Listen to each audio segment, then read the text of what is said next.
आपको जो है लिखना नहीं पड़ेगा, ठीक है, ध्यान से देखना। आपको ग्रुप पे पीडीएफ आ जाएगा पूरे नोट्स का, हाँ इस चैप्टर का पूरा नोट्स का। मैं अभी आज जो आएगा वो थोड़ा सा आएगा, ठीक है। हम कोशिश करेंगे इस पूरे चैप्टर को आपको पीडीएफ दे दें तो आसान हो जाएगा अभी, ठीक है।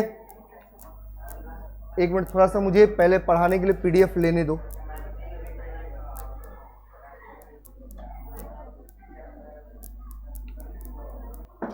याद होगा, देखिए कल जो हमने पढ़े हुए थे इसके बारे में थोड़ा सा डिस्कस कर लेते, ठीक है, इसके बाद आगे बढ़ते हैं, ठीक है। कल जो पढ़े हुए थे वहीं से मैं इसको भी ये कनेक्ट कर रहा हूँ। रुक जाओ, कौन से बच्चे, वो नहीं पता, अरे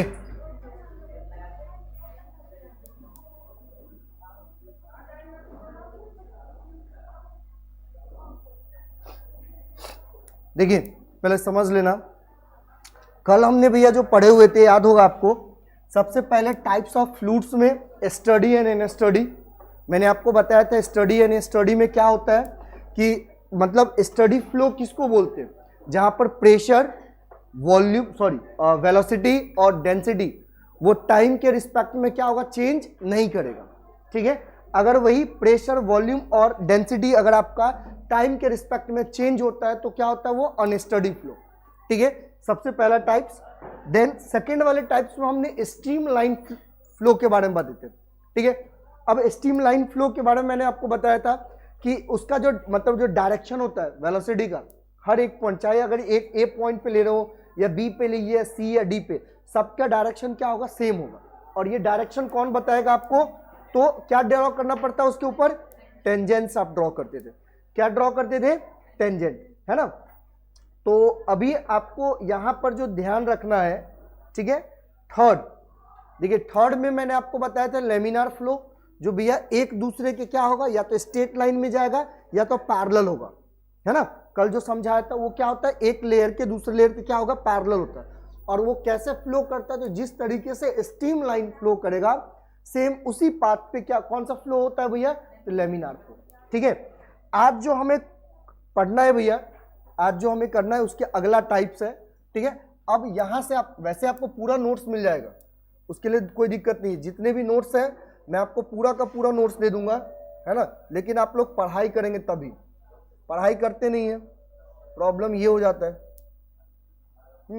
मजबूरन हमको लिखवाना पड़ता है, क्योंकि आप लोग आवाज करते हैं ना, तो जब तक आप आवाज करेंगे नहीं करेंगे तो बढ़िया है, आपका फास्टली चलेगा, नहीं तो फिर दिक्कत है, लिखते चलो हाथ दुखेगा, ठीक है। चलो देखो ध्यान से,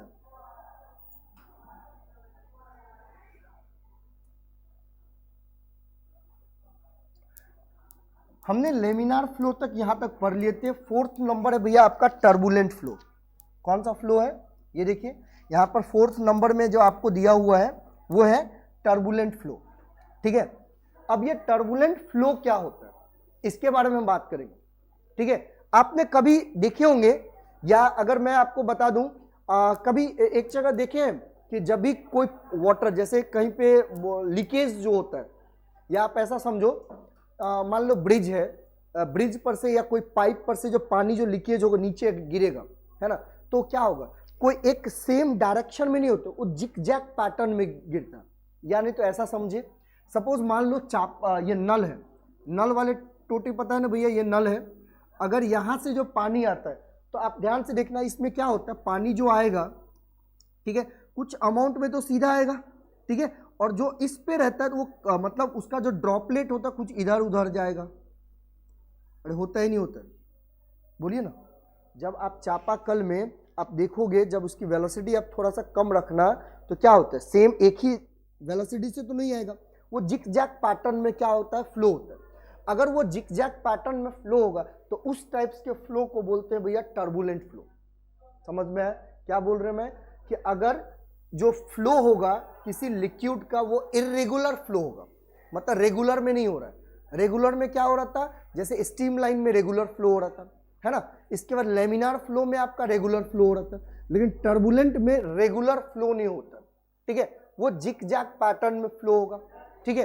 तो उस टाइप्स के फ्लो को हम क्या बोलेंगे, टर्बुलेंट फ्लो, ठीक है, तो देखो क्या लिखा हुआ है, अगर मैं टर्बुलेंट फ्लो की बात करूं, अगर मैं यहाँ पे टर्बुलेंट फ्लो की बात करूं, तो टर्बुलेंट फ्लो एक ऐसा फ्लो है जो इरेगुलर फ्लो करेगा, in which the particles can move in zig zag pattern. कौन से पैटर्न में? तो जिक जैक वे या पैटर्न बोल सकते हैं, due to which the eddies formation take place which are the responsible for the high energy losses, है ना। कौन रिस्पॉन्स होता है भैया उसका? तो जो एनर्जी है वो हाई एनर्जी लॉसेस की वजह से। अच्छा, इसके लिए एक और एग्जांपल, और आपने किए हैं, बहुत बार किए हैं, आपको पता है यहां पर हो क्या रहा है कि जब भी आप टैप, पता है ना, नल की बात करो, उसको अगर आप पूरा ओपन कर देते हैं तो सीधा आता है ना। क्यों? क्योंकि वेलोसिटी ज्यादा होगा, प्रेशर ज्यादा होने की वजह से वेलोसिटी क्या हो रहा है? ज्यादा हो रहा है, तो सीधा। अब आप धीरे धीरे उसको कम करते जाइए, जब कम करते जाएंगे तो जो पैटर्न था फ्लो होने का वो क्या होता है? चेंज होता ही नहीं होता। अगर आप हल्का सा खोले तो उस कुछ आवाज की बात नहीं, लेकिन वो जो वाटर आएगा, जो फ्लो होगा, वो क्या होगा? रेगुलर फ्लो नहीं होता, वो इरेगुलर फ्लो है ना, जिसको क्या बोलते हैं भैया? ये जिक जैक पैटर्न में। और किस टाइप्स का फ्लो है? तो टर्बुलेंट फ्लो है। समझ में आया? अरे आप खुद देखो ना, सपोज मान लो एक और एग्जांपल समझते हैं।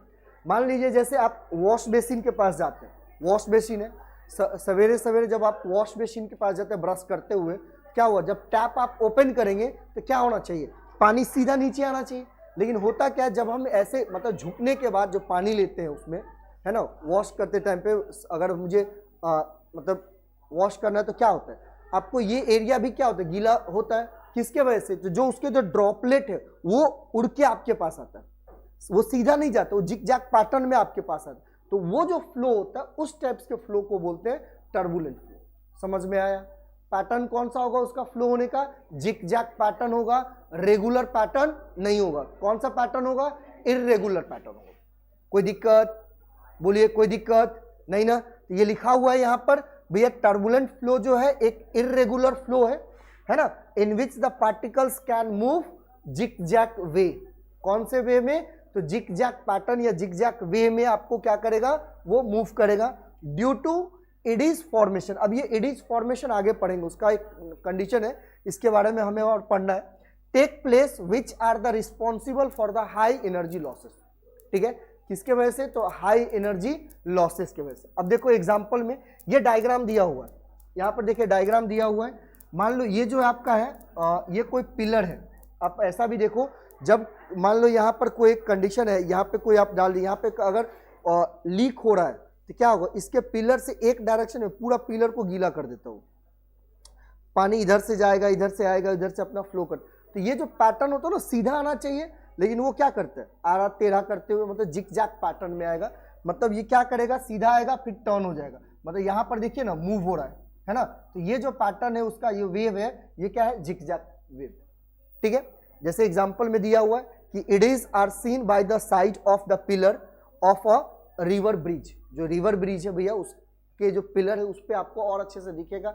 नहीं तो आप टैप में जो आपके घर में जो नल लगे हो वहां पर भी आप देख सकते हैं, वहां पर भी आपको दिखेगा। लेकिन अगर हाई वेलोसिटी से आप निकाल लें फुल करके तो वहां पर नहीं होगा। लेकिन हाँ, बहुत सारे ऐसे ऐसे टैप है वहां पर भी होता है। अगर हाई वेलोसिटी से भी आप देखे होंगे, सीधा आना चाहिए तो आपको इस डायरेक्शन में वाटर आता है ना। तो वो पैटर्न जो है वो जिग जैग पैटर्न है। समझ में आया? अरे बोलिए हाँ या नहीं। अरे बोलना पक्का? कोई डाउट? यहां तक में कोई डाउट? तो भैया अब तक जो है हमने जो टाइप्स पढ़े हुए थे, ध्यान से देखना, अब तक हमने यहां पर आपको टाइप्स ऑफ फ्लो में 4 टाइप्स बताया हूं। याद रखना, सबसे पहला कौन सा टाइप था? तो स्टडी एंड अनस्टडी। दूसरा स्ट्रीमलाइन, तीसरा लेमिनार, और चौथा क्या है भैया? तो टर्बुलेंट फ्लो। तो ये है 4 टाइप्स के फ्लो। ठीक है, किसी भी हाइड्रोडायनेमिक्स में जो फ्लूइड्स का जो फ्लो होता है वो 4 तरीके से फ्लो होता है। ठीक है, स्टडी एंड स्टडी फ्लो होता है, दूसरा टाइम मतलब स्ट्रीमलाइन फ्लो होता है, तीसरा लेमिनार फ्लो होता है, और चौथा कौन सा होता है? टर्बुलेंट फ्लो है ना। तो ये चारों टाइप्स जो है आपको मैंने बताया। ठीक है, यहां तक। अब बात करेंगे भैया क्रिटिकल वेलोसिटी। अच्छा, सबको पता होगा वेलोसिटी होता है, लेकिन ये क्रिटिकल का क्या मतलब है? कुछ बता सकता है? क्रिटिकल वेलोसिटी का मतलब क्या है भैया? ये क्रिटिकल वेलोसिटी लिखा हुआ इसका क्या मतलब? कोई कुछ?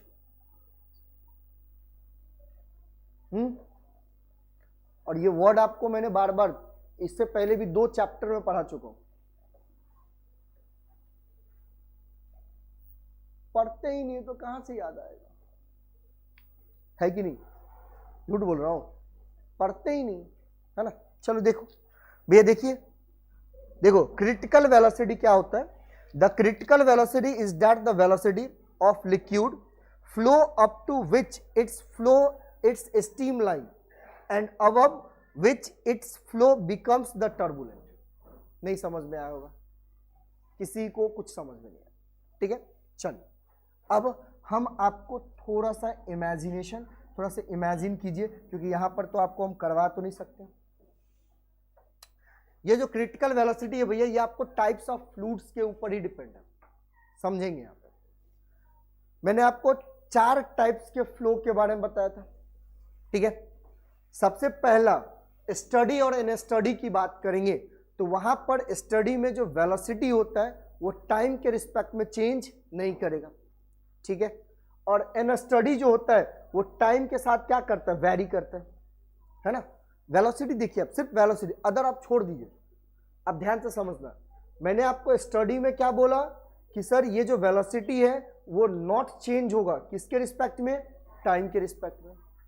और यही अगर मैं अनस्टडी की बात करूं तो ये क्या करता है? चेंज करता है, मतलब वेरी कर रहा है, किसके रिस्पेक्ट में? तो टाइम के रिस्पेक्ट में। एक कंडीशन देखिए। अब देखो दूसरा, सेकेंड मैंने स्टीम लाइन में बताया था। स्टीम लाइन में क्या होता है? चाहे 1 पॉइंट पे लीजिए या 10 पॉइंट पे लीजिए, हर पॉइंट्स पे वेलोसिटी क्या होगा आपका? सेम होगा, एक ही लाइन में फ्लो करेगा। याद है ना? है ना? मैंने क्या बोला था? अब चाहे वो कर्व शेप में फ्लो करे या फिर स्ट्रेट फ्लो में फ्लो करे, हर एक पॉइंट पे वेलोसिटी क्या होगा भैया? तो सेम लाइन में, एक ही लाइन में फ्लो करेगा और डायरेक्शन भी क्या होगा? सेम। सिर्फ वेलोसिटी, अभी अदर और कुछ नहीं। हाँ, बात अलग है कि इसकी वेलोसिटी का डायरेक्शन कौन बताएगा, मतलब जो फ्लो हो रहा है लिक्विड का उसकी डायरेक्शन कौन बताएगा? तो टेंजेंट से, ठीक है। अब यहीं पे है, यहीं पे लैमिनार में भी क्या है कि एक लेयर दूसरे लेयर के भी सेम डायरेक्शन में फ्लो हो रहा है। मतलब अगर देखा जाए, मैंने लैमिनार में बोला था कि यहां पर भी देखिए ना, ये आपका क्या होगा? ये स्टेशनरी सरफेस होगा, इसके रिस्पेक्ट में कोई दूसरा लेयर, मतलब पहला लेयर बह रहा होगा। भैया अगर मुझे फ्लो करवाना है, सपोज मान लो अगर ये हमारा स्टेशनरी ऑब्जेक्ट है सपोज, ठीक है, ये तो रुका रहेगा, ये तो बढ़ेगा नहीं। अच्छा, कोई भी गाड़ी या व्हीकल्स जो आप देखते हैं भैया, किसी स्टेशनरी ऑब्जेक्ट के रिस्पेक्ट में ही आगे बढ़ता है ना। आप उसको हवा में ऐसे लटका दो, बोलो तो बढ़ने के लिए बढ़ेगा भैया। अगर मैं साइकिल को ही आप पीछे वाला चक्का उठा लो ना, आगे बढ़ पाओगे? नहीं ना। उसके लिए क्या चाहिए आपको? कुछ ना कुछ स्टेशनरी ऑब्जेक्ट चाहिए ना, जो आपको भैया ग्रेविटी लगेगा, फोर्स लगता है, फ्रिक्शंस लगता है, बहुत सारे कंडीशन लगते हैं। तो अगर मैं अभी ग्रेविटी फोर्स वगैरह छोड़ दो, भूल जाइए, तो ये स्टेशनरी ऑब्जेक्ट है, उसके रिस्पेक्ट में ये लेयर फ्लो हो रहा है ना। अब इसके रिस्पेक्ट में क्या होगा? ये लेयर फ्लो करेगा, देन इसके रिस्पेक्ट में ये वाला, जितने भी लेयर है एक दूसरे के रिस्पेक्ट में क्या करेगा? फ्लो करेगा। लेकिन हर एक लेयर की वेलोसिटी मैंने क्या बताया था कल? सेम होता है। समझ में आया? समझ में आया? अच्छा, ये कंडीशन देख लिए। अब हमने आज जो पढ़े भैया, क्या पढ़े? इसको हटा ही दे रहे भैया, चौथा नंबर हटा ही दो। हाँ चलो, आज जो हमने पढ़े भाई क्या कंडीशन है? आज जो हमने पढ़े वो टर्बुलेंट के बारे में बताया। उसका वेलोसिटी क्या होता है? वेलोसिटी तो सेम नहीं रहेगा, यहाँ पे ये इरेगुलर है तो वेलोसिटी क्या होगा? सबके लिए अलग अलग होगा। अभी तक में सब में क्या था? रेगुलर था, मतलब वेलोसिटी क्या था? सेम था। और ये क्या है? इरेगुलर है, मतलब वेलोसिटी क्या होगा? कोई ऐसा पार्टिकल से उसका वेलोसिटी ज्यादा होगा, कोई एक ऐसा पार्टिकल से जिसकी वेलोसिटी कम होगी, है ना। और इसी के वजह से पैटर्न क्या हो रहा है? जिग जैक वे में आ रहा है। समझ में आया? तो अब इसी फ्लो के बेसिस पे ही हम डिफाइन करते हैं इस क्रिटिकल वेलोसिटी को। जो फ्लो हो रहा है आपका, उसी के बेसिस पे हम डिफाइन करते हैं क्रिटिकल वेलोसिटी को। और क्या बोलता है क्रिटिकल वेलोसिटी? फिर से समझना, यहां पर देखो ध्यान से भैया। क्रिटिकल वेलोसिटी जो है आपका, जो ये क्रिटिकल वेलोसिटी है, क्या बोल रहा है? वैसा वेलोसिटी जो लिक्विड फ्लो तो हो रहा है up to which its flow of steam line, मतलब अप टू किसके है, फ्लो ऑफ स्टीम लाइन, ठीक है, and above which its flow becomes the turbulent. Turbulent मतलब ये वाले कंडीशन, है ना भैया। स्टीम लाइन अप टू मतलब क्या होगा, मतलब वहां तक जाएगा, कहां तक जाएगा, स्टीम लाइन तक जाएगा, है ना। लेकिन जो टर्बुलेंट है उससे क्या होगा, ज्यादा होगा। अब बोल रहे हैं ना, इस टर्बुलेंट से क्या होगा, ज्यादा होगा। मतलब क्रिटिकल वेलोसिटी एक ऐसा वेलोसिटी है जो अप टू स्टीम लाइन तक फ्लो करेगा, मतलब वेलोसिटी जो रहेगा किसके, स्टीम लाइन तक। लेकिन टर्बुलेंट से कैसा रहेगा भैया, तो अबव रहेगा। मतलब टर्बुलेंट का अगर वेलोसिटी v है, मान लो कि अगर इसकी वेलोसिटी, अगर मैं इसकी वेलोसिटी को v मान लेता हूं और इसकी वेलोसिटी को अगर मैं v ले लेता हूं, मान लो इसका वेलोसिटी v है और क्रिटिकल वेलोसिटी हमारा vc है, तो अब बोला है ना, तो इस वेलोसिटी से क्या होगा, ज्यादा होगा। क्रिटिकल वेलोसिटी क्या होगा, टर्बुलेंट वेलोसिटी से क्या होगा, ज्यादा होगा। लेकिन कहां तक होगा, स्टीम लाइन वेलोसिटी तक। कहां तक होगा, स्टीम लाइन वेलोसिटी तक। तो उस टाइप्स की वेलोसिटी को हम बोलते हैं भैया क्रिटिकल वेलोसिटी। समझ में आया तक? इसका एक डेरिवेशन है, वो करेंगे, ध्यान से सुनना। आपको हर चीज यहाँ पे मतलब ये पूरा चैप्टर मैथमेटिक्स है। अभी आपको कुछ नहीं, सिर्फ जो प्रॉपर्टीज पढ़े हुए थे उसके बारे में, होता क्या है, ये कैसे बिहेव करेगा, यही देख रहे थे। अब पूरे मैथ्स के साथ खेलेंगे, इसीलिए मैंने आपको पीडीएफ दिया, क्योंकि एक एक करके लिखवाना, ये सारी चीजें आपको लिखा रहेगा, बस हमें वहां पे सॉल्व करना है। आधा पेज है, उसको हम समझाने के लिए रखते हैं। ठीक है, यहां तक कोई दिक्कत नहीं ना? चलो देखो आगे देखो भैया। इसके बाद आता है रिलॉन्स नंबर। अब रिलॉन्स नंबर देखिए, रिलॉन्स नंबर जो होता है, रिलॉन्स नंबर एक प्योर नंबर है विच determine the nature of flow. किसको डिटरमाइन करता है, तो नेचर ऑफ फ्लो। फ्लो कैसा है, टर्बुलेंट है, स्टडी है या इनस्टडी है, या आपका स्टीम लाइन फ्लो है ना, या लेमिनार फ्लो है। उस चीज को क्या करेगा, डिफाइन करेगा। किसके बेसिस से, हम कैसे जानेंगे, तो उसके लिए आपको रिलॉन्स नंबर निकालना पड़ेगा। कौन सा नंबर, रिलॉन्स नंबर। और ये रिलॉन्स नंबर होता क्या भैया, रिलॉन्स नंबर को एनआर, भैया एन है, रिलॉन्स नंबर को एनआर से डिफाइन करते हैं। ये जो होता है वो रो वी डी अपॉन में क्या होगा, एन होगा। ये जो रो है वो डेंसिटी होगा किसका, तो फ्लूइड का। ये किसकी डेंसिटी है, फ्लूइड की डेंसिटी है। वी क्या है भैया, ये वी क्या है आपका, तो ये मीन स्पीड है, मीन स्पीड ऑफ क्या, तो लिक्विड, है ना। किस भैया, जो भी स्पीड दिया रहेगा उसका वेलोसिटी, उसकी बात कर रहे हैं। लिक्विड का जो वाटर है या कोई भी चीज लेते हो वो कंडीशन। इसके बाद आपको डी दिया हुआ, डी है डायमीटर, मतलब कहां से फ्लो करवा रहे हैं, पाइप से फ्लो करवा रहे हैं, उसका डायमीटर लेना पड़ेगा, है ना। तो कौन से पाइप से फ्लो करवा रहे हैं, ये डी आपको क्या बताएगा, तो डायामीटर। और भैया ये एन जो है ना, ये एन आपको बताएगा विस्कोसिटी ऑफ फ्लूइड। ठीक है, लेकिन अभी तक हमने विस्कोसिटी के बारे में नहीं जाने थे, तो थोड़ा बहुत हम जानेंगे भैया विस्कोसिटी होता क्या। मैंने कल आपको बताया था विस्कोसिटी का मतलब होता है, एक्चुअली देखा जाए तो जिस फ्लूइड्स का विस्कोसिटी अगर हाई होगा तो उसको फ्लो होने में क्या होगा, तकलीफ होता है, दिक्कत होता है ना। अगर जिसका वेलोसिटी लो है तो वो आसानी से क्या कर जाएगा, फ्लो कर जाएगा। अब एग्जाम्पल ले लीजिए भैया, आपको हनी का एग्जाम्पल बताया था।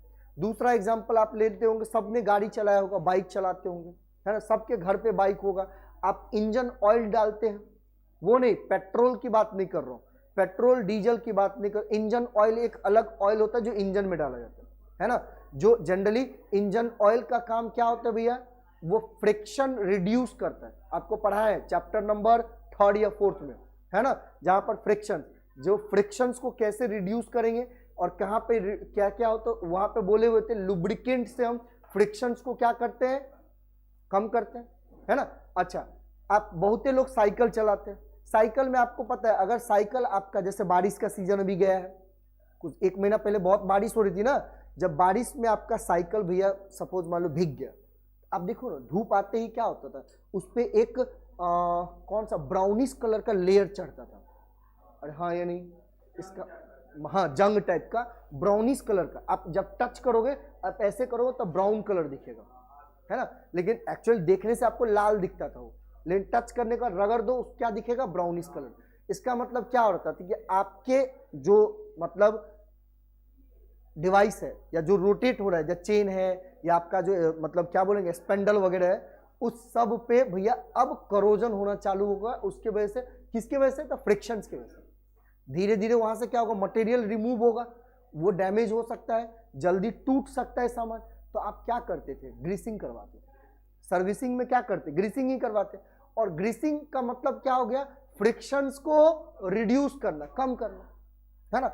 और ग्रीस भैया आप देखे होंगे, ना तो ग्रीस सॉलिड है और ना ही पूरा का पूरा लिक्विड है, एक सेमी लिक्विड बोल सकते हैं, हाँ या नहीं, जिसको आप आसानी से दबा सकते हैं, है ना, तोड़ मरोड़ सकते हैं, है ना। तो वो ना तो पूरा का पूरा सॉलिड है और ना ही पूरा का पूरा लिक्विड है। अच्छा, ग्रीस को हम बोलेंगे फ्लो हो जा भैया, फ्लो होगा, है ना। आप नारियल का तेल जानते होंगे, अभी ठंड का सीजन आ गया, जिसके घर में भी नारियल का डब्बा पड़ा होगा भैया उसमें जम जाता है। अब आप इसको उधेड़ दो पूरा, वो बोलो भैया बह जा, बहेगा, तो उस कंडीशन में उसका विस्कोसिटी क्या है, हाई है, सबसे ज्यादा है। समझ में आया, अरे समझे, है ना। अच्छा, अब उसी चीज को अगर मैं गर्म कर दूं, मतलब टेम्परेचर बढ़ा दूं, तो टेम्परेचर बढ़ाने पे विस्कोसिटी क्या होता है, कम होता है। याद रखना कि टेम्परेचर को अगर मैं बढ़ा रहा हूं, इंक्रीज कर रहा हूं, तो भैया आपका विस्कोसिटी जो होगा वो क्या होगा, डिक्रीज करेगा। क्या करेगा, डिक्रीज करेगा, है ना। इसीलिए तो देखिए ना, एग्जाम हर जगह, रियल लाइफ में हर जगह एग्जाम्पल। इसीलिए तो आप देखे होंगे जो 4 व्हीलर है या 2 व्हीलर है, जो इंजन ऑयल जो हम डालते हैं तो 2 महीना 3 महीना के बाद उसको चेंज करना पड़ता है ना। क्यों, क्योंकि भैया आप देखो फ्रिक्शंस हो रहा है, हीट होगा, फ्रिक्शंस के वजह से हीट होता है ना। जब फ्रिक्शंस हो रहा है हीट होगा, और हीट कौन एब्जॉर्ब करेगा, तो जो वहां पर आपने लुब्रिकेंट दिए हैं, ऑयल दिए, वही तो हीट को क्या करेगा, एब्जॉर्ब करेगा। और बहुत सारे हीट क्या होता है, सराउंडिंग में चले जाता है, नहीं जाता है। आप गाड़ी चला के आओ और टच करो ना इंजन को, देखो ना पता चल जाएगा भैया। कुछ इंजन तो ये एब्जॉर्ब करेगा, उसके वजह से क्या होता है, जब आप 1 महीना या 2 महीना के बाद उस ऑयल को निकालते हैं तो पूरा का पूरा ब्लैक। जब आप नया डालो तो वो भी आपको थोड़ा सा ब्राउनिश कलर का दिखेगा, लेकिन जब आप निकालोगे तो पूरा का पूरा क्या होता है, ब्लैक होता है, मतलब जला हुआ। और एक और एग्जांपल बताया था मैंने, है ना, झिल्ली मुड़ी के दुकान पे, जो भैया रोड साइड में दुकान करता है, वो कभी भी ऑयल को चेंज नहीं करेगा, तेल उसका खराब रहता है। जब वो ठंडा रहेगा तो आप देखना वो जम जाता है तेल, मतलब उस कंडीशन में उसका विस्कोसिटी क्या हो गया, बढ़ गया। और जैसे ही तेल को गर्म किया, विस्कोसिटी खत्म, और उसका तेल का कलर कितना रहता है, मस्त रहता है, देखने लायक रहता है, ठीक है। इसीलिए बोला जाता है कि भैया वैसे तेल के सामान ना खाएं तो बेटर है, ना तो आप लोग को बीमार कर सकता है ना। तो भैया जिसका भी दुकान होगा झिल्ली मुड़ी का, गाली मत देना। चल, हाँ समझ में यहाँ पे, तो देखो सुन लो, सुनिए, अरे देखो सर, इसका मतलब क्या है भैया, इसका मतलब हमने क्या सीखे अभी यहाँ पे, कि जितने भी फ्लो हमने पढ़े हैं, जो टाइप्स ऑफ फ्लो पढ़े सर, वो डिपेंडेंट है किसके ऊपर, विस्कोसिटी के ऊपर। अरे हाँ ये नहीं, वैसे वाटर की बात कर रहा हूं, अदर लिक्विड्स की बात करेंगे, चाहे हम इंजन ऑयल की बात कर लें, या हनी की बात कर लो, या कोकोनट ऑयल की बात कर लो, या आपके घर में रखा हुआ सरसों का तेल की बात कर लो, भैया सबकी विस्कोसिटी अलग अलग होती है, बराबर नहीं होती है। आप खुद एग्जांपल, आप खुद देखो ना, जो आपके घर में कोकोनट ऑयल है उसकी चिपचिपाहट, और जो सरसों का तेल है उसकी चिपचिपाहट, किसकी चिपचिपाहट ज्यादा होती है, सरसों का तेल का। मतलब सरसों के तेल में विस्कोसिटी क्या है, ज्यादा है। और वही आप देखे होंगे बचपन में, आप बचपन में क्या अभी भी होता है, जो बहुत मेरे जो दादा है ना, दादा लोग की बात करो, पप्पा मम्मी की बात करो, वो लोग नहीं बोलते हैं, दादा सो भैया क्या करते थे, पैर दुखाए रो, कहीं लहसुन के पका कर लगा देना, नहीं होता है। और जब आप उस ऑयल को थोड़ा सा गर्म करते थे, लहसुन और हल्दी मरीच धोकर, अरे जो भी है, मतलब लहसुन देने के बाद, सुनो, अगर नहीं भी दिए लहसुन तो क्या होता था, गर्म करने के बाद आप उसको टच करो तो ये पानी की तरह लिखता है, कुछ चिपचिपाहट रहता है क्या, नहीं। इसका मतलब जैसे ही टेम्परेचर बढ़ा दिए विस्कोसिटी खत्म। समझ में आया, है ना। तो भैया विस्कोसिटी टेम्परेचर के ऊपर भी डिपेंड करता है, और कोई भी फ्लूइड्स हो या लिक्विड्स हो उसके ऊपर भी डिपेंड करता है कि उसका विस्कोसिटी कितना है और क्या है। समझे? अरे समझे ये नहीं समझे, ठीक है ना भैया। अभी भी मुझे याद है मेरे बाबा जो थे वो मतलब ये क्या बोलते हैं उसको, कड़वा तेल को, कड़वा तेल जो कड़वा तेल मतलब सरसों का तेल, उसको गर्म करते थे और उसमें मिट्टी का तेल भी डालते थे। हाँ, यकीन नहीं होता है तो आप जो बूढ़े जब होंगे पुराना उसको पूछना, वो उसमें मिट्टी का तेल डाल के और कड़वा तेल मिला के वो पूरे पैर में लगाते थे।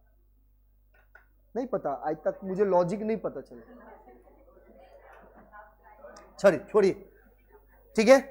तो समझ में आया। अब देखो देखो ध्यान से, अब ये क्या है, रिलॉन्स नंबर की बात कर रहा था, तो हम चले गए विस्कोसिटी पे। देखिए ध्यान से भैया, रिलॉन्स नंबर का फॉर्मूला क्या होगा, ध्यान से सुनना। रिलॉन्स नंबर क्या होगा आपका, रिलॉन्स नंबर क्या होगा, तो रो वी डी अपॉन में एन। ये एन क्या है, विस्कोसिटी, ये एन क्या है, विस्कोसिटी है, ठीक है। अगर इसकी वैल्यू, अब देखो कंडीशन क्या है, अगर रिलॉन्स नंबर की वैल्यू 0 और 2000 के बिटवीन आ जाए, 0 और 2000 के बिटवीन आ जाए, तो भैया उस टाइप्स के फ्लो को हम बोलते हैं स्टीम लाइन फ्लो, या उसी को आप लेमिनार फ्लो भी बोल सकते हैं, क्योंकि लेमिनार फ्लो एक टाइप का स्टीम लाइन फ्लो ही है। समझ में आया। अगर आपका रिलॉन्स नंबर जो है, अगर आपका रिलॉन्स नंबर जो है, ध्यान से देखेंगे, देखिए ध्यान से भैया, अगर आपका रिलॉन्स नंबर जो है अगर वो 0 से लेके 2000 के बिटवीन आ जाए, तो इस टाइप को हम क्या बोलेंगे, तो स्टीम लाइन फ्लो होगा, या इसी को क्या बोल सकते हैं, लेमिनार फ्लो बोल सकते हैं। समझ में आया, समझ में आया यहां तक। दूसरा भैया, दूसरा कंडीशन, अगर आपका रिलॉन्स नंबर देखिए 2000 से, है ना, आप ऐसा बोलेंगे 2000 से 3000 के बिटवीन आ जाए, ध्यान से सुनना, 2000 से 3000 के बिटवीन आ जाए, उल्टा उल्टा लिख दिया है, तो उस टाइप्स के फ्लो को क्या होगा, या तो वो लेमिनार या टर्बुलेंट फ्लो होगा। आप ऐसा बोल सकते हैं इसको, टर्बुलेंट फ्लो। कौन सा फ्लो होगा, टर्बुलेंट फ्लो।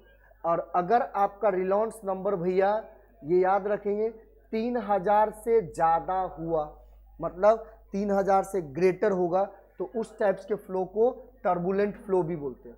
ये आपका टर्बुलेंट और लेमिनार दोनों भी आता है ना, दिया हुआ है। देन फ्लो में भी लेमिनार या टर्बुलेंट, या अगर वो ज्यादा है ना, 3000 से क्या ज्यादा है, तो देन फ्लो ये हमेशा क्या कहलाएगा, टर्बुलेंट। 3000 से ज्यादा है तो हमेशा क्या कहलाएगा, टर्बुलेंट।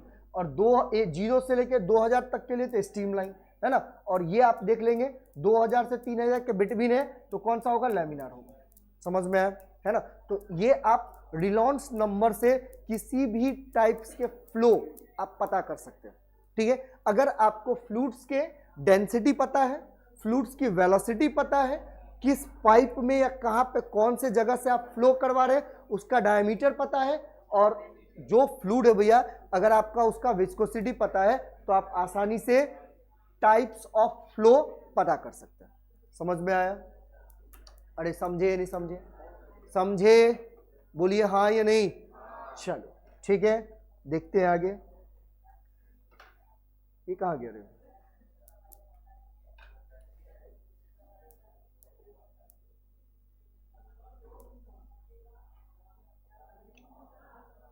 बहुत ही इंपॉर्टेंट टॉपिक है अब यहां से, और पूरे मैथ्स है भैया। अब हमें यहां पे जो पढ़ना है, ध्यान से सुनेंगे।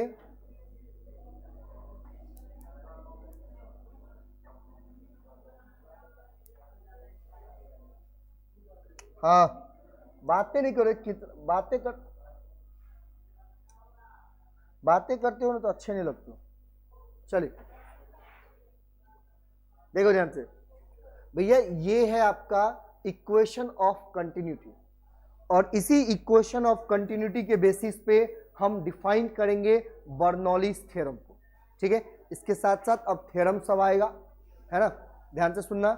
यही इक्वेशन ऑफ कंटिन्यूटी है और इसी के बेसिस पे अब हम डिफाइन करेंगे किस चीज को। तो देखिए आगे चल के आपको पता चलेगा इक्वेशन ऑफ फ्लोइंग है बर्नौलीज थ्योरम, है ना। इक्वेशन ऑफ फ्लोइंग में मतलब प्रेशर एनर्जी, इसके बाद पोटेंशियल एनर्जी और काइनेटिक एनर्जी में क्या डिफरेंस है, फॉर्म ऑफ फ्लूइड फ्लो का, उसके बारे में बात करेंगे। फिर डायरेक्ट हम बात करेंगे बर्नौलीज पे। ठीक है, तो इससे पहले हमें जो ध्यान देना है वो क्या है, इक्वेशन ऑफ कंटिन्यूटी। ठीक है, इक्वेशन ऑफ कंटिन्यूटी। अब थोड़ा सा इस पाइप के बारे में ध्यान देते हैं। ध्यान से समझना भैया, आप देखे होंगे या आप करते हैं सब बहुत अच्छे से, ये सारे चीज आप घर में यूज करते हैं। अब कैसे यूज करते हैं, कहां पे ये होता है, लेकिन आपने ऐसा सोचे नहीं होंगे। क्यों नहीं सोचे होंगे, सारी चीज मैं बताता हूं, देखो ध्यान से। भैया एक चीज मुझे बताओ, आपने कभी देखे होंगे कि जो आप जब भी मोटर चलाते हो, मोटर पता है ना भैया, है ना, मोटर से जब पानी निकलता है तो पाइप, अगर आपको बोला जाए कि भैया, आपके पापा बोल दिए कि थोड़ा सा पानी छीट दे भैया दरवाजे पे, तो आप क्या करते, पाइप उठाए, मोटर ऑन किए और पाइप को सडनली क्या करते, थोड़ा सा दबा देते। इससे प्रेशर क्या होता है, बढ़ जाता है। प्रेशर मतलब उसकी वेलोसिटी जो यहां पर गिरना चाहिए वो कहां गिरेगा, वहां तक जाता है। मतलब उसका वेलोसिटी बढ़ने के कारण उसका डिस्टेंस भी क्या होगा, बढ़ जाएगा ना। अच्छा एक चीज मुझे बता, जहां पे तुमने इसको मोटर में लगाए थे और जहां से पानी निकल रहा है, क्या ये दोनों का डायमीटर सेम था या नहीं था, भैया सेम रहता है, नहीं रहता सेम। लेकिन हम करते क्या है भैया, इसकी तो कुछ नहीं करते जो कनेक्टेड है, लेकिन जहां से पानी आउटवर्ड हो रहा है मतलब बाहर निकल रहा है, उसके डायमीटर को हम कम कर देते हैं। करते नहीं करते, ध्यान से सुनना, आप उसके डायमीटर को क्या कर देते हैं, कम कर देते हैं। कम करना मतलब यहां पर डायमीटर कम हुआ मतलब एरिया कम हो गया, अरे बोलना हाँ या नहीं। अब उसके वजह से देखो इसमें क्या होता है, डिस्चार्ज होता है। अगर सपोज मान लो, डिस्चार्ज का मतलब ये है कि अगर मान लीजिए आपने 1 किलो पानी यहां से डाले, है ना, तो क्या पॉसिबल है कि आउटवर्ड मतलब डिस्चार्ज भी 1 किलो ही पानी होगा, होगा तो वही है ना। लेकिन हम इसको कम कम करके डिस्चार्ज करते हैं।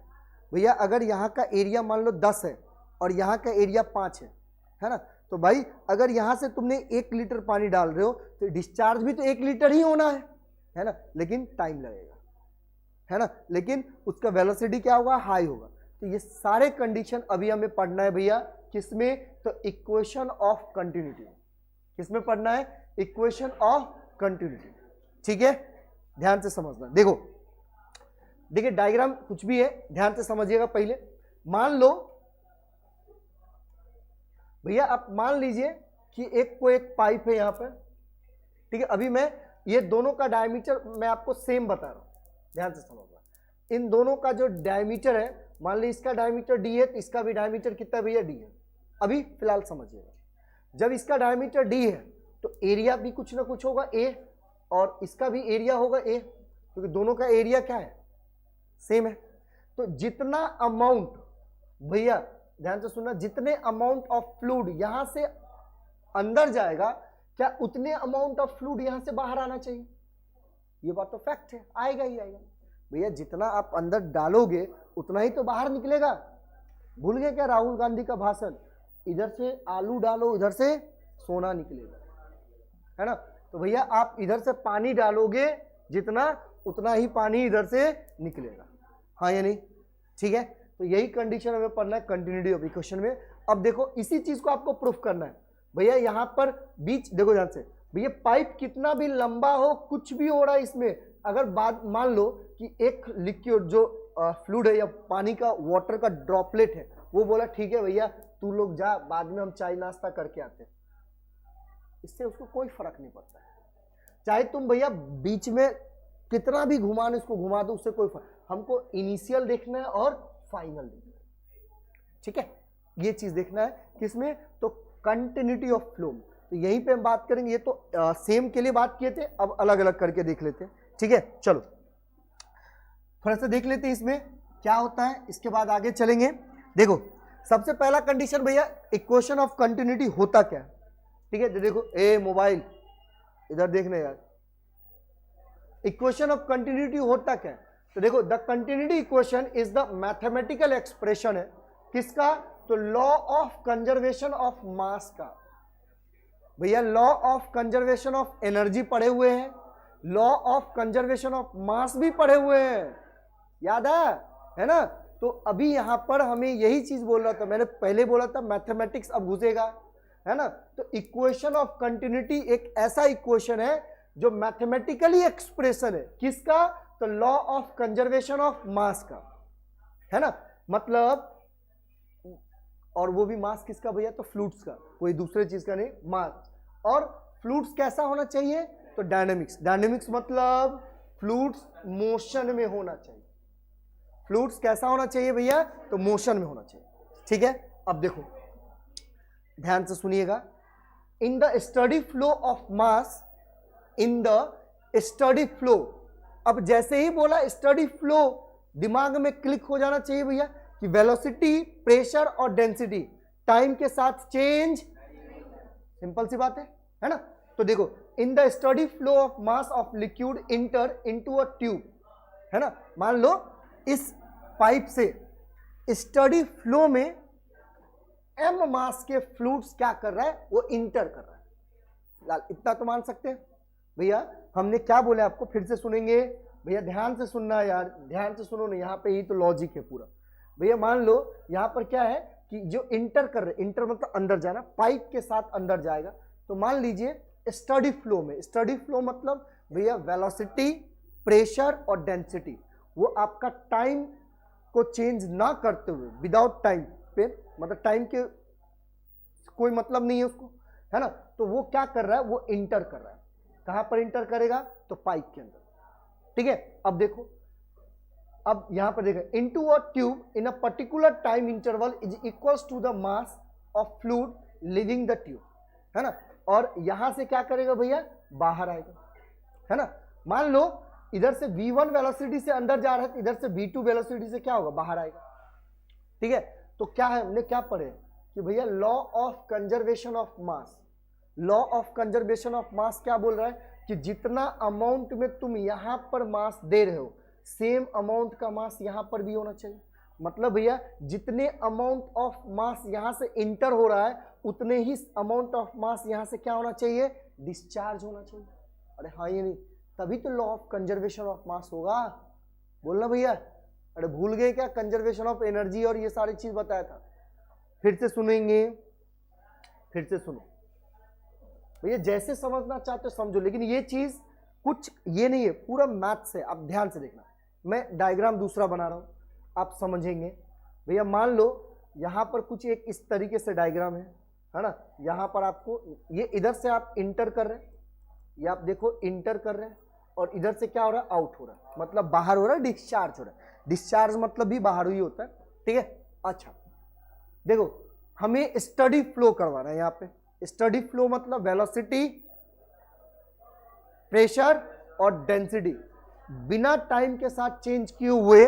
मान लीजिए कि आपने यहाँ पे v1 वेलोसिटी से, मान लो फिलहाल v1 वेलोसिटी से जितने मास, या आप ऐसा समझो m बराबर में 10 लीटर पानी आपने क्या किए? इधर से इंटर किए, है ना? तो भैया लॉ ऑफ कंजर्वेशन ऑफ क्या बोलते हैं? फ्लूइड, कि भैया इधर भी आउट भी कितना होना चाहिए? मास 10 लीटर ही होना चाहिए, तभी तो ये दोनों कंजर्व होगा भैया, दोनों बराबर होगा। बोलिए ना, है ना? अब देखो, अब यहां तक तो क्लियर है, ये समझ गए होंगे कितना कैसे निकालते हैं। अब देखिए ध्यान से, देखो ध्यान से भैया, अगर मैं यहां से जितना अमाउंट में इंटर कर रहा हूं, इधर से उतना अमाउंट में क्या करूंगा? डिस्चार्ज करूंगा। ठीक है, सुन लो इधर भाई, ध्यान मत दो इस सब चीज पे। इधर आप खिड़की बंद कर लो। हाँ वही तो बोले, खिड़की बंद कर लो। आवाज आ रही है, खिड़की बंद कर लो, कोई दिक्कत नहीं। फैन चला लो, गर्मी लग रही है तो खिड़की बंद कर लीजिए। चलो, आवाज नहीं आई, ए बंद कर दो इसको भी, आवाज आ रही है बाहर से तो। अरे चले देखो, सुनो इधर, अब ध्यान से देखना भैया। इधर देखिए, सुन लो, एक चीज और यहां पर बोला था, ध्यान से सुनेंगे, आपको एक चीज और बोला गया है कि भैया जितना इंटर हो रहा है इधर मास, मतलब मान लीजिए यहां पर मास m1 है, मान लो यहां पर मास आपका m1 इंटर हो रहा है और इधर से मास m2 बाहर हो रहा है। इसका मतलब क्या है कि m1 है law of conservation, law of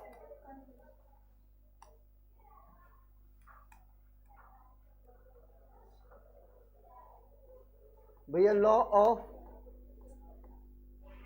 conservation of mass है ना। तो law of conservation of mass में जितना मास इंटर करेगा उतना मास क्या होगा, डिस्चार्ज भी होना चाहिए।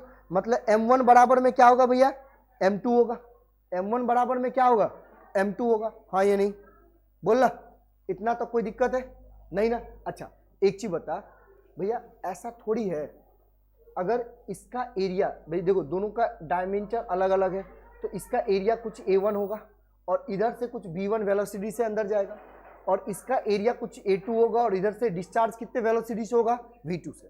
ठीक है, तो आपको पता है डेंसिटी का फॉर्मूला, आपको पता है भैया डेंसिटी का फॉर्मूला क्या है, देखिए ना डेंसिटी का फॉर्मूला क्या होता है, मास इंटू में, भैया डेंसिटी है मारूंगा ना, डेंसिटी का फॉर्मूला होता है मास अपॉन इंटू, बोल रहा है मास अपॉन, तो अगर मुझे यहां से मास निकालना है भैया तो मास बराबर क्या हो जाएगा, डेंसिटी रो इंटू में वॉल्यूम v होगा।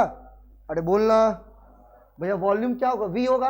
अच्छा इसका तो आपको वॉल्यूम नहीं है, वेलोसिटी है, वॉल्यूम है क्या, अरे वॉल्यूम दिया है क्या, नहीं ना, यहां पे वॉल्यूम नहीं दिया है ना। अच्छा ध्यान से सुनना, ये रो रहने दीजिए, ये रो, क्या मैं इस वॉल्यूम को लिख सकता हूं, ये एरिया हो जाएगा इनटू में, ध्यान से समझना, इनटू में क्या होगा भैया, या तो आप लेंथ लिख सकते हो लेकिन लेंथ तो निकाल नहीं सकते, कितना वॉल्यूम से मतलब वेलोसिटी से पास हो रहा है उसके बारे में बात कर लेते हैं। आपको यहां पर क्या हो जाएगा, वेलोसिटी लिखना पड़ेगा। अब ध्यान से समझना, ये कैसे आया गया ये मैं समझाता हूं। मान लीजिए इस पे वेलोसिटी कितना है भैया, v1, ठीक है। अब समझेंगे, अब समझेंगे, अब बोलेंगे सर ये तो आपने कुछ अलग ही कर दिया, क्योंकि यहां पर मास का यूनिट चेंज हो गया है, आपको पता है ना।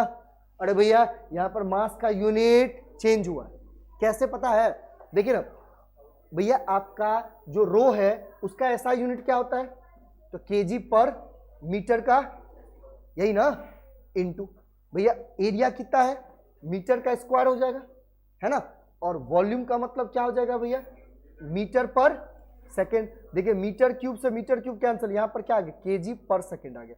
क्या मास का ऐसा यूनिट केजी पर सेकेंड आता है, नहीं ना, मास का ऐसा यूनिट क्या होता है, केजी होता है। तब आपने ध्यान नहीं दिए, हमने यहां पर बोले हुए थे कि sir in a particular time interval में, इन अ पर्टिकुलर टाइम इंटरवल में, मतलब यहां पर डेल्टा टी अपॉन में डेल्टा टी लिखना पड़ेगा। अब देखिए तो क्या ये मास पर यूनिट टाइम है ना, तो क्या मैं इसको मास पर यूनिट टाइम के जगह पे मास पर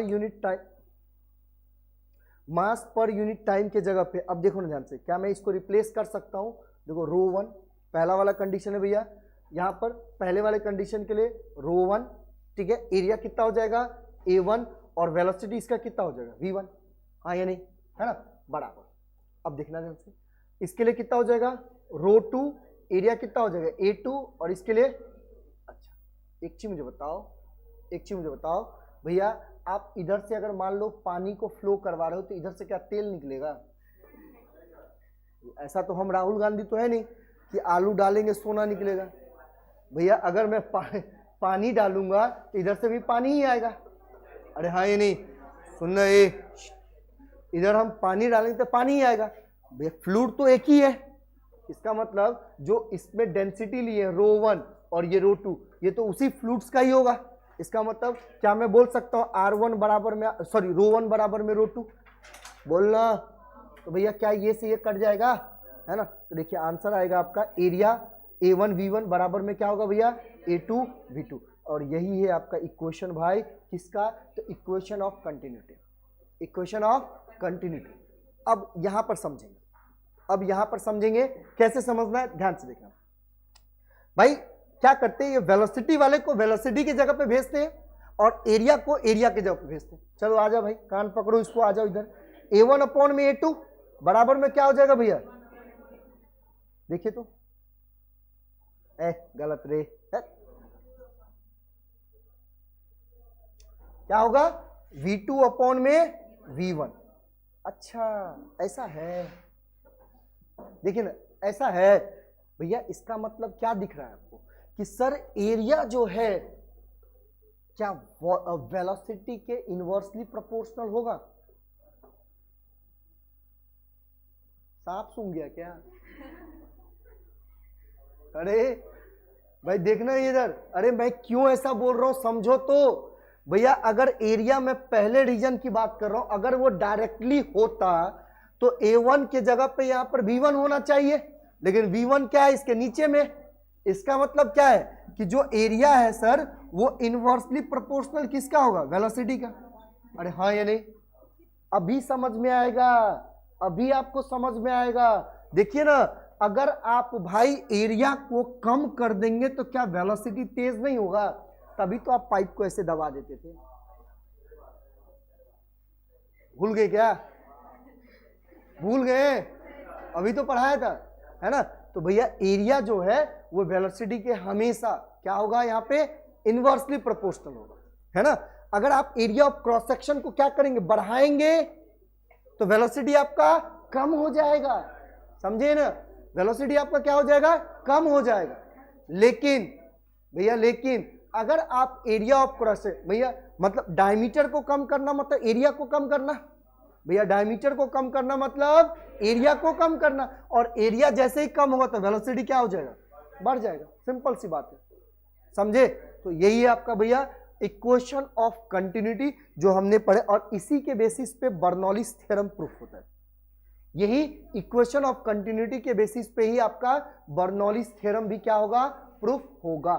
समझे, समझे यहां तक। अब देखो यहाँ पे ध्यान से सुनना भैया, सुन तो थोड़ा सा देखो ना, एग्जाम्पल में दिया हुआ है।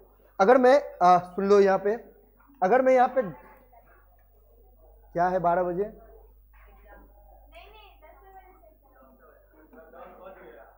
11 बजे से एग्जाम है, हमको मत सिखा।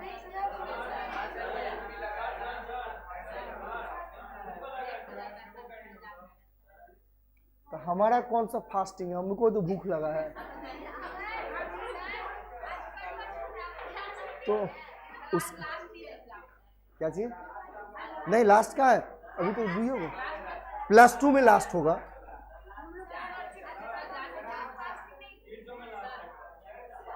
अरे भैया हमारा लास्ट नहीं है, देखिए ना इधर, हट।